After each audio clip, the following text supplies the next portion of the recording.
Hello, je suis Armelle de Noni Academy Créalab. Bienvenue dans cette vidéo où je vous explique pourquoi il n'est pas nécessaire d'avoir l'idée du siècle pour créer une entreprise individuelle à succès.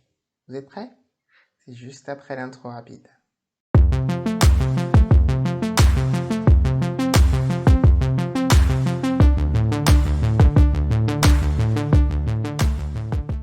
Trouver l'idée de génie a été pendant longtemps le critère numéro 1 pour créer une entreprise. Le développement industriel à ses débuts a poussé tous les créateurs à l'innovation. Résultat aujourd'hui, tout a presque déjà été inventé, en tout cas dans sa forme la plus basique, même des choses dont on n'a pas forcément besoin. On pourrait donc penser que l'innovation, ce n'est plus possible. Selon moi, rien n'est moins vrai. Je pense juste que l'innovation d'aujourd'hui porte deux autres noms, l'ingéniosité et la différenciation. C'est une nouvelle approche qui me fait dire qu'il n'est pas nécessaire d'avoir l'idée du siècle pour faire prospérer votre entreprise. Et pour cela, je ne vais absolument pas vous demander de me faire confiance sur parole, comme d'habitude dans mes vidéos. Je vais vous présenter 3 arguments et à vous de vous faire votre idée. L'argument numéro 1, c'est que vous n'avez pas le monopole des bonnes idées. Et oui, l'être humain se caractérise par son imagination et sa créativité, et c'est comme ça depuis aussi longtemps qu'on se rappelle. Nous sommes nombreux à avoir les mêmes idées, avec quelques différences bien sûr. En entrepreneuriat, ce qui change, c'est que certains passent à l'action avant les autres et partagent leur travail avec le monde. Ces personnes-là sont créditées comme étant les premiers à y avoir pensé. En réalité, c'est pas tout à fait vrai. Et gardez aussi à l'esprit que ce n'est pas parce qu'une personne réalise une idée en premier qu'elle réussira forcément, effectivement, au mieux. Pour illustrer ça, je ne sais pas si vous le savez, mais le premier ordinateur a été conçu par un mathématicien anglais du 19e siècle qui s'appelait Charles Babbage.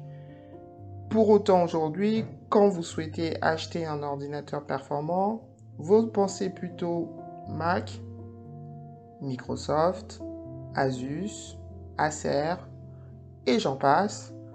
Peut-être même Packard Bell, si vous êtes un peu fatigué. Je plaisante. En fait, pas vraiment. L'argument numéro 2, c'est qu'il est plus simple d'améliorer que de créer de zéro. Moi, je suis partisane du principe philosophique dit du rasoir d'Occam, Occam Razor en anglais. Pour simplifier, la solution la plus simple à un problème est en général la meilleure. C'est ça que ça veut dire. En entrepreneuriat, ça veut dire quoi? Ça ne veut pas dire faire du basique ou du bas de gamme. Ça veut juste dire choisir une idée d'activité qui part de vos compétences et de ce que vous aimez faire, même si elle existe déjà, et l'améliorer en apportant votre touche personnelle. En faisant cela, vous aurez le recul de l'expérience de vos concurrents en termes de ce qui marche bien et ce qui marche moins bien, bien évidemment. D'ailleurs, à ce propos, j'ai de vidéos qui parlent de la concurrence, dont je vous mets le lien en haut à droite si vous voulez aller voir. L'argument numéro 3, c'est que vous n'aurez pas à créer le besoin. L'entrepreneuriat à taille humaine, comme moi je le conçois avec Noni Academy Créalab, ça n'a pas pour but de proposer une idée de génie qui révolutionne le monde entier. Ouais, ça peut arriver, hein, mais c'est pas le but. En réalité, le but du jeu, c'est de vous concentrer sur une activité que vous aimez faire. Je vous mets un autre lien de vidéo en haut à droite où je parle de transformer vos passions en entreprise. Et à cette idée, vous allez apporter votre ingéniosité et votre différenciation. En faisant cela, vous allez attirer une cible clientèle très spécifique sur un marché aussi spécifique, mais cette clientèle sera en phase avec qui vous êtes et ce que vous faites. Et surtout, elle sera déjà familière avec le type de produit que vous proposez si vous partez de quelque chose qui existe déjà. Donc, il vous sera plus facile d'améliorer votre produit, de grandir avec votre communauté, de focaliser vos efforts sur leurs besoins. Du coup, pas besoin d'avoir le syndrome Jean-Claude Convenant, hein. Aller taper à toutes les portes avec les dents qui rayent le parquet. Vous allez simplement effectivement vous mettre là où vos clients se trouvent pour qu'ils vous repèrent, qu'ils viennent à vous, et c'est comme ça que votre communauté, votre clientèle va effectivement se développer. C'est un peu de l'économie d'énergie, mais pour un maximum de résultats. Alors dans mes vidéos, j'aime toujours faire une petite partie, quelques précisions, parce que j'aime bien apporter des petites nuances à ce que j'ai dit dans le cœur de la vidéo. Quand je parle de différenciation et d'ingéniosité, je ne parle pas forcément du produit en lui-même. Votre produit peut ressembler à des produits qui existent déjà. Ça peut être votre différenciation, peut être dans le packaging, dans la façon dont vous traitez vos clients, dans la façon dont vous communiquez, dans les matériaux que vous utilisez, dans vos valeurs. Tout ça, c'est une façon effectivement de montrer sa différence et de démontrer son ingéniosité. Pour ça, je vais vous demander de penser au bricolage et à la décoration, qui sont deux domaines qu'on connaît tous, à deux enseignes qui proposent à peu près les mêmes produits dans ces domaines-là. Réfléchissez un petit peu à savoir pourquoi vous préférez une enseigne par rapport à une autre. En répondant à cette question, vous allez comprendre un petit peu mieux ce que je veux dire. Autre chose, dans cette vidéo, je ne veux absolument pas transmettre l'idée que chercher une idée de génie, c'est une mauvaise chose. Loin de là. Si vous avez une idée qui n'existe pas actuellement, mais qui a du potentiel, foncez. Il faut juste garder à l'esprit deux choses très importantes. Vous allez sûrement devoir fournir plus d'efforts pour convaincre votre clientèle de l'intérêt de votre offre. Et deuxième chose, si ça marche pour vous, vous ne serez certainement pas seul très longtemps.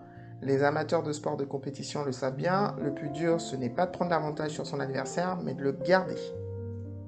Voilà, c'est la fin de cette vidéo.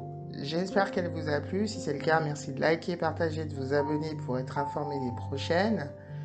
En attendant, comme d'habitude, je vous informe que je fais 2 vidéos par semaine, les lundis et les vendredis, donc n'hésitez pas à me rejoindre. La petite cloche vous permet à YouTube de vous prévenir quand il y a des nouvelles vidéos, donc pensez à cliquer dessus quand vous vous abonnez. Et aujourd'hui, j'aimerais qu'on continue la discussion en commentaire.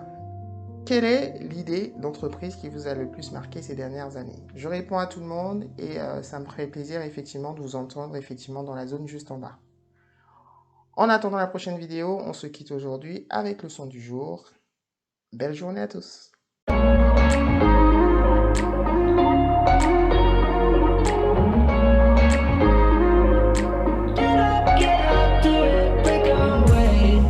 Talking to each other, I know we feel the same about the situation, like we're stuck inside a game.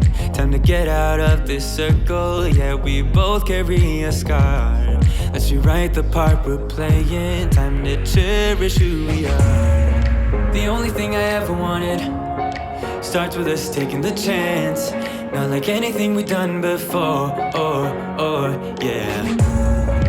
Now it's time for something better, and time for us to follow our dreams. No, we can't stay no more. Come run